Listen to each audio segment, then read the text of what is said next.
I got back from Saudi not even a week ago. I think it's been like 4 days, and I'm already on my way to talk at Nest campus. And Nest is, I believe, the biggest student accommodation in the Middle East region. So I was kindly invited there to give a talk to students about productivity and how to be a productive student. By the end of it, they'll have a very, very clear idea and actionable steps of how to be productive and tools and tricks and habits that they can incorporate in their everyday and in their routine to be more productive in the next semester.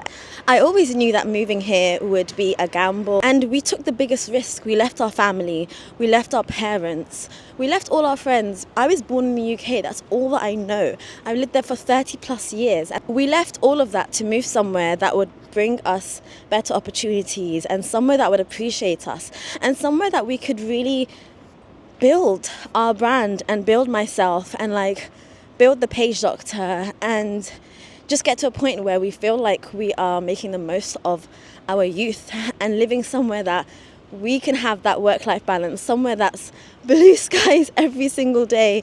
And the weather now is absolutely beautiful. It's like late mid-20s. There's a cool breeze and it just reminds us that we are in the perfect place at the perfect time.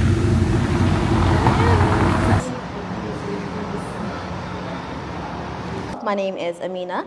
I've been in the UAE for 9 months exactly, moved from London. So from grey to blue, amazing, great stuff. So I am here today because I'm hoping to give you guys a really hands-on workshop on how to be productive. So this is not going to be a session of you listening to me talk for an hour.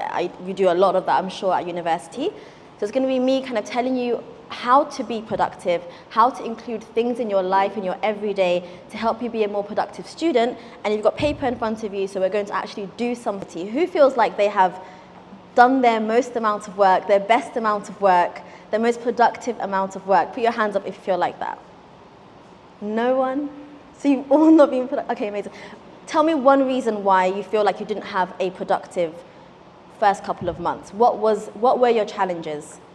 Let me ask you. Time management? Okay, so time management, balancing everything, fair. What about you? Why did you feel like you didn't have a productive semester? Lots to do, too much socializing. Yeah. Yeah, fair enough. It's very common. It's very common to be distracted by the things around. 20% of your efforts produce 80% of the results. So let's say you were to do 10 things today.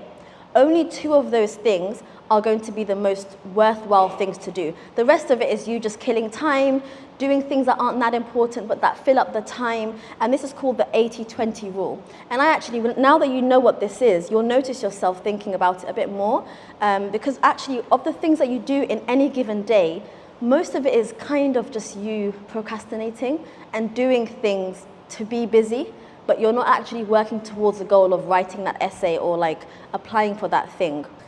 So let's do number 1 together. So the first thing is to nurture your environment. This is where you are thinking about your physical space and your digital space as well. So what I want you to do is, these are some things that you could do, but let's do one together. So you all have mobile phones. So can you pick up your phones? Okay, you're allowed to do that.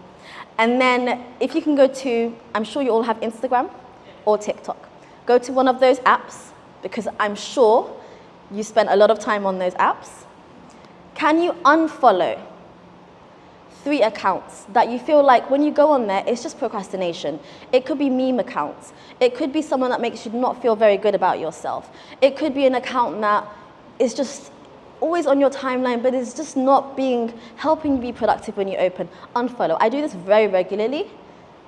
It's very important to nurture that space and create an environment online that is productive. So unfollow 3 accounts, please. Is E, which is establishing priorities. So I really like this method. It's called the Eisenhower Method. And essentially what it is, it's a table, 4x4. You have urgent on the top, then you have not urgent, and you have important and not important. So let's say you have a to-do list that has 10 things. Then you need to categorize everything. So if it goes in this box here, that means it is important and it's urgent. Urgent means the deadline is on Monday, okay? Urgent, important means that it's something that counts towards your grade, for example, something like that. And if it's here, it means that it is important. I do need to read this paper, but it's for next month. So it's not urgent, but I do need to do it. Then this one is urgent, so it needs to be done, but it's not that important. So you could give that to someone else to do, if that's a possibility. And the last one, it's not even urgent, it's not even important. You write it there. And what you'll find is that a lot of the time we start in the not urgent, not important category. Because that's the easiest thing to do. It's not even important, it's not urgent, but it just allows us to feel like we're being busy. So we've spent the whole day working, we've worked so hard, we haven't done anything because we've spent all day doing not important, not urgent, right? So right now, pens and papers are on your table. Please pick them up, or your notebooks, whatever you have in front of you, but you've got pens and papers there. Can you please create a 4x4, just like that one there?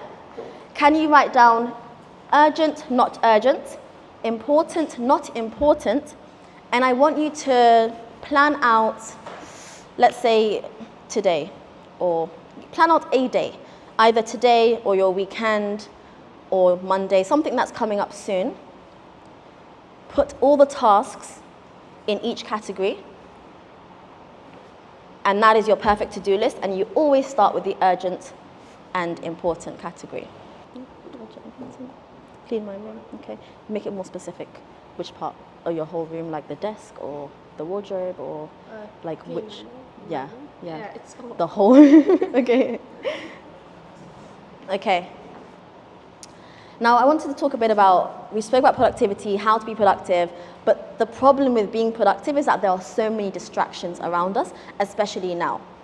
In this day and age, as students, I feel like it's really difficult. When I was a student, there were, we had phones, but there wasn't TikTok, and there wasn't as many distractions. Now you have so many distractions that it's so difficult, I think, to be a student, because you really have to make sure that you turn off from these distractions and you're only focusing on what's important to you. And it isn't easy, I'll be completely honest.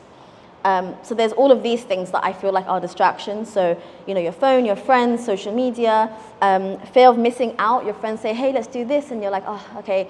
And then you're distracted because now you've gone and done that thing. And there's a lack of discipline when it comes to it. And actually, the word procrastination refers to allowing those distractions to kind of stop you from doing what you need to do. She's easily approachable, and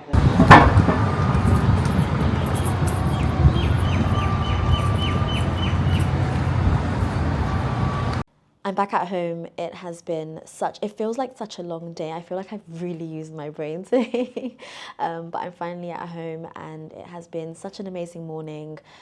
I am so privileged to be in the position where I can really impact student lives. After I finished the session at Nest, I then went around and I spoke to people, and like just hearing the stories of where everyone is coming from and like their backgrounds and their dreams. And one student even said to me, he said, after your session now, I feel like I want to achieve more for myself. Like I don't want to just finish my master's and then apply for jobs. I want to actually try to run my own business. I want to try to discover something new that I enjoy. I want to try to make the most of the 3 years that I'm here. And it just really gave me a sense of pleasure and a sense of sort of satisfaction to hear and voice that in person.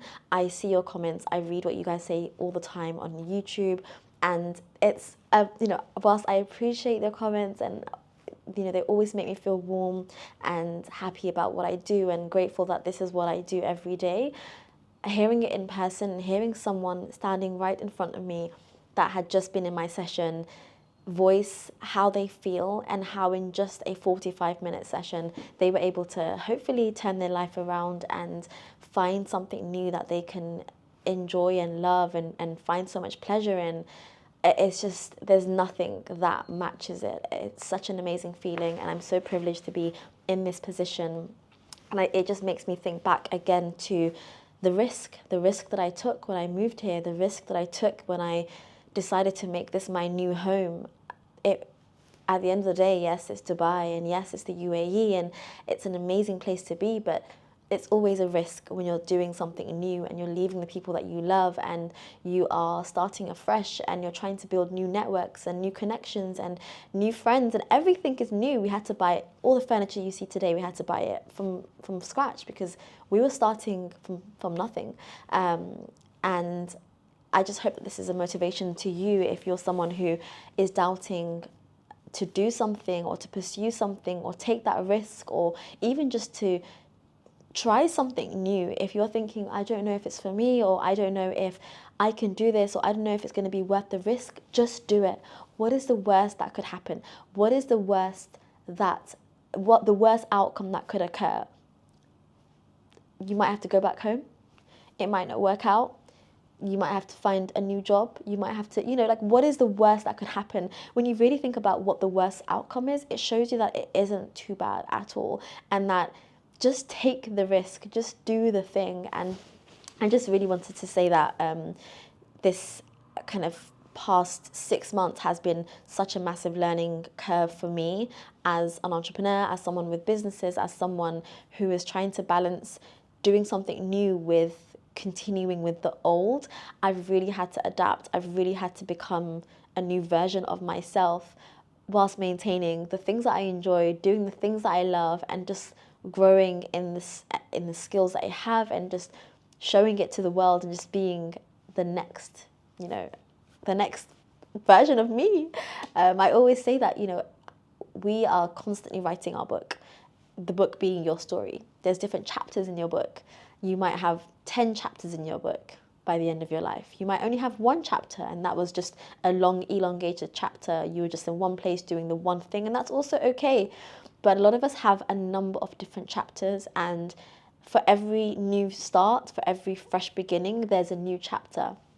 And when we write that new chapter, we're allowed to reinvent ourselves. We're allowed to rediscover ourselves. We're allowed to change. I constantly see comments, or not on my page, but on other people's page, where people say, oh, you've changed. Change is a good thing. It's a good thing if someone's changed for the better. Do you want someone to stay as they were and be the same person that they were for 5-10 years? Surely they should be changing, especially if you've been like watching them online, or you've been seeing them from when they were really young to when they became, grew up in their 20s and their 30s. Of course they're going to change, and I'm sure you have as well. So it's really important to encourage change, to want to change, to look at change as a good thing, and to find ways that you can change. And for me, that meant that I had to change my environment. I had to be in a different location. I had to give myself somewhere new to reside, and that allowed me to start a new chapter, and that allowed me and kind of forced me to change. I'm still me, in essence, but I'm a changed person in what I do now, and the opportunities that I have, in the places that I see myself. And I'm seeing myself being more confident, and I'm even seeing myself like approach situations in a different way, because I've put myself in a risky situation, and I feel like I have to make it work. But really, I hope that you found this video helpful, and I hope that it was encouraging for you to see me putting myself in situations that are new to me, and showing you how vulnerable and kind of risks that I'm putting myself in. And I really hope that encourages you in chasing your dreams and putting yourself in that risky situation as well. And I hope you found this video helpful. And I'm really excited for what else is to come. I love talking and speaking at universities and at schools. And if you are someone who is in the UAE, or even if you're elsewhere and you'd love me to come to your university or in your institution and speak in person, I would absolutely love to. I speak at conferences, I speak at events, universities, schools, all sorts. I would absolutely love to. It would be my absolute pleasure. And I hope to see you in my next video. Okay, bye.